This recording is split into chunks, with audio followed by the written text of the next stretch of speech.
कर्ण पर था। भगवान श्री कृष्ण के सुदर्शन चक्र भी बेअसर। कुरुक्षेत्र के युद्ध में भगवान श्री कृष्ण अर्जुन को बोले थे, अर्जुन अपना गांडीव और श्री कृष्ण अपना सुदर्शन चक्र लेकर भी कर्ण को परास्त नहीं कर सकते थे। भगवान श्री कृष्ण ने अर्जुन को कर्ण के शक्ति के बारे में क्या क्या बताया था वो आज के इस वीडियो में जानेंगे। तो दोस्तों, अगर अभी तक आपने हमारे चैनल को सब्सक्राइब नहीं किया है तो अवश्य कर ले। तो चलिए दोस्तों, अब करते हैं ज्ञान की बात। कर्ण का जन्म ऐसे दिव्य कवच और कुंडल के साथ हुआ था जिससे किसी भी अस्त्र से भेदा नहीं जा सकता था। कर्ण का कवच अभेद्य था क्योंकि ये अमृत से बना हुआ था। इसके साथ भगवान परशुराम की शिक्षा लेकर कर्ण एक कुशल योद्धा बन गए थे। शिक्षा देने के बाद भगवान परशुराम ने कर्ण से कहा था, कर्ण तुम अस्त्र का ज्ञान में मेरे समान हो गए हो। इस दुनिया में कोई भी क्षत्रिय तुमसे श्रेष्ठ नहीं होगा। तुम क्षत्रियों में सर्वश्रेष्ठ कहलाओगे। कवच, कुंडल और युद्ध कौशल ये सब एक साथ हो जाने पर कर्ण एक अजय योद्धा बन गए थे। इसलिए अर्जुन के पिता इंद्रदेव ने छल से कर्ण का कवच और कुंडल ले लिया था। महाभारत के वन पर्व में सूर्य देव कर्ण को सावधान करके बोले थे, कर्ण देवराज इंद्र जल्द ही तुम्हारे कवच और कुंडल मांगने आएंगे। तुम किसी भी स्थिति में उन्हें अपना कवच और कुंडल मत देना। अगर तुम्हारे पास अपना दिव्य कवच और कुंडल होगा तो अर्जुन इंद्रदेव की सहायता लेकर भी तुम्हें युद्ध में परास्त नहीं कर पाएंगे।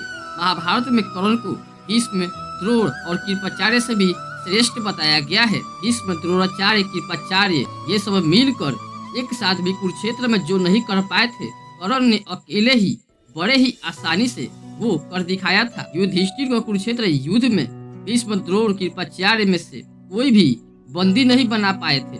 अगर युधिष्ठिर को बंदी बना लेते तो कौरव कुरुक्षेत्र के युद्ध जीत जाते। कुरुक्षेत्र में कर्ण ने बहुत ही आसानी से युधिष्ठिर को परास्त कर दिया था। वो युधिष्ठिर को बंदी बनाने ही जा रहे थे, तब उन्हें माता कुंती को दिया हुआ वचन याद आ गया। इसलिए उन्होंने युधिष्ठिर को जीवन दान दे दिया। कर्ण ने एक एक करके 4 पांडव युधिष्ठिर, भीम, नकुल, सहदेव को परास्त करके उनको जीवन दान दे दिया था। अगर इनमें से किसी एक को भी कर्ण मार डालते तो पांडव अपने भाई को खोकर युद्ध जीतकर भी हार जाते, लेकिन कर्ण ने ऐसा नहीं किया। उन्होंने हमेशा ही अपने दिए हुए वचन का मान रखा।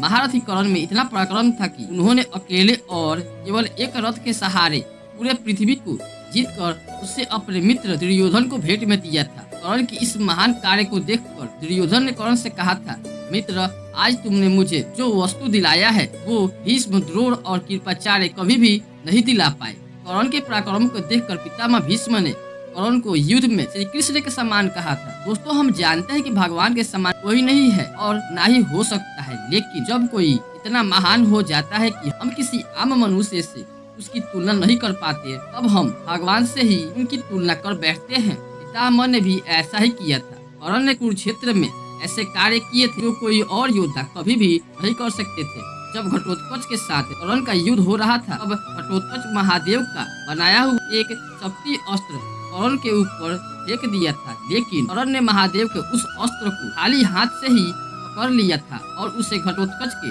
रथ पर फेंक दिया था। महादेव का महाप्रलयंकारी अस्त्र खाली हाथ से सिर्फ कर्ण ही पकड़ सकते थे।